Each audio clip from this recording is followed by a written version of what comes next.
workshop in Germany. I was at an e-learning conference presenting at eLearn several years ago, and I met some colleagues from Europe who were doing some really interesting things. And I was working on using our multiple intelligences in online learning. And so we did a workshop together on building virtual teams. So I said to my colleague, you know what would be really interesting? We had a set of German and Polish professors coming to this workshop. We had 2 days of expert discussion forums, they were called. I said, you know what would be interesting would be to try to do something with some bodily kinesthetic intelligence. I know people don't generally do that in these workshops. It's all PowerPoint slides and, and demos, and we did some World Cafe. That was kind of, interactive. But I said, but what if we're really trying to say we should use all of our intelligences, what if we try this? And I could see if I could bring in a Mia teacher. It's really big in Germany. So he said, fine. And she started to play. She started to get, and I thought, oh my God, they're going to really think we're nuts here. But I prefaced it, we're using, and look at different kinds of ways we can learn. And we're trying to get our students engaged different ways, and our students don't necessarily learn the way we do. And they really got into it. And what was really interesting was what happened after. So the half hour, everybody got into it fine. And then in. But the afternoon, after we did that, the energy really shifted. And it was really interesting. It was the same kind of feeling that I had when I was over with Uncle Al. That same kind of light, playful, and at the same time, all pistons firing in our heads. I mean, we were actually, I think, doing better in our problem solving, as well as our interaction was just. And the guy who had been in a three-piece suit, I am the best here. I am the most expert. This whole piece of him started to come out, and you could see him getting more creative, looser about it. And then other people, he had a lot of good stuff to say, but when he was saying it in this very professorial kind of way, like you are peons and I am the expert, people didn't listen to him. And it was unfortunate because I thought this guy has a lot to contribute, but he's doing it in a way that people are going to turn off, not listen. And afterwards, he made the biggest transformation because he started to laugh. I was like, oh my God, this guy. And he ended up being really engaged, really, really engaged. And people didn't want to leave. It was like they had been there since early in the morning, at 7 o'clock at night. They're still like going, and they all thanked me. They said, this really was a big learning experience that we could learn in this way that none of us were trusting. It was like, oh, kids learn that way. But adults, no. Adults are serious, especially with colleagues. So that was another time that I could feel that influence coming from, my playful times of like, oh. And when I do it, I feel like I'm kind of sticking my neck out and being vulnerable because I have worried many times that I won't be taken seriously.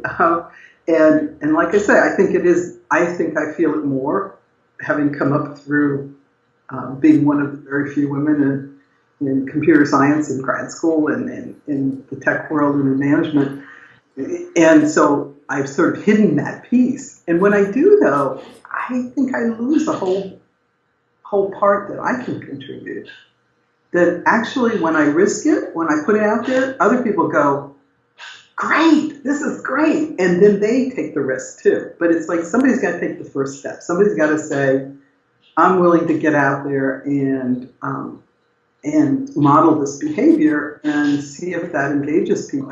And when I picture, being over there with Uncle Al, it helps because I go, here's an adult who was very, very well respected and who was his own person and who really trusted that part of himself and all of his parts. It wasn't like he was playful and somehow lost some other part of himself. He really integrated. It was like he was really there as a full person.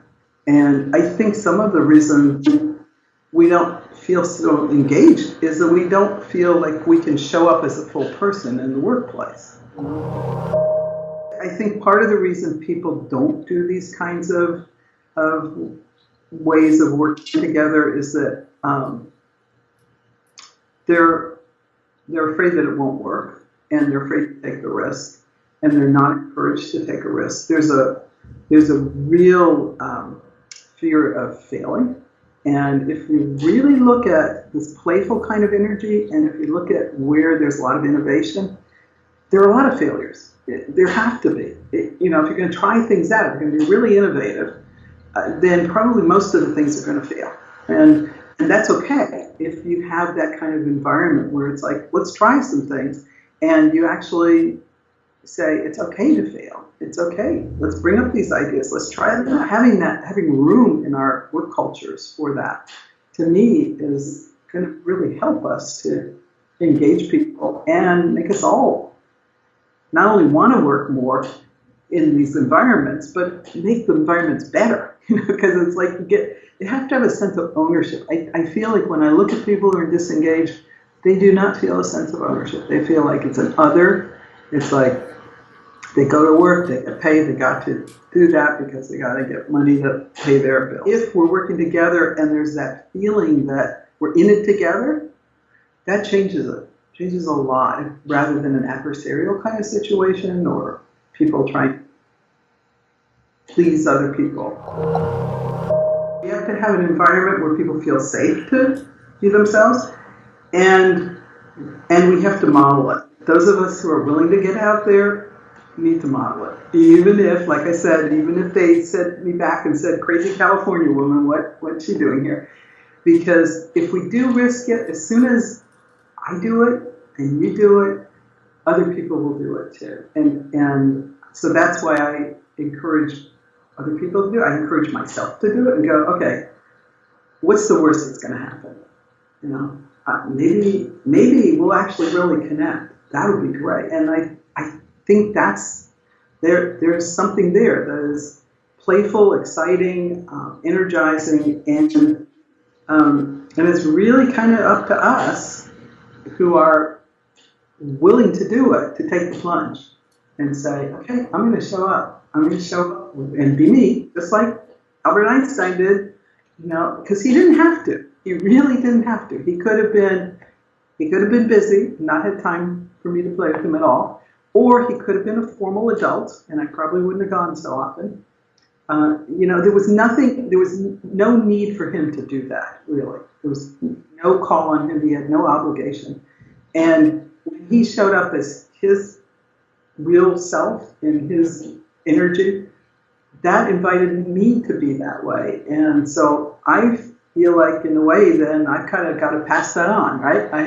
I got that gift. It's time for me to pass that on too to other people and say, I'm going to show up too and take that risk and be myself and bring that energy out, and then hopefully it'll be contagious. I think it is. Wow.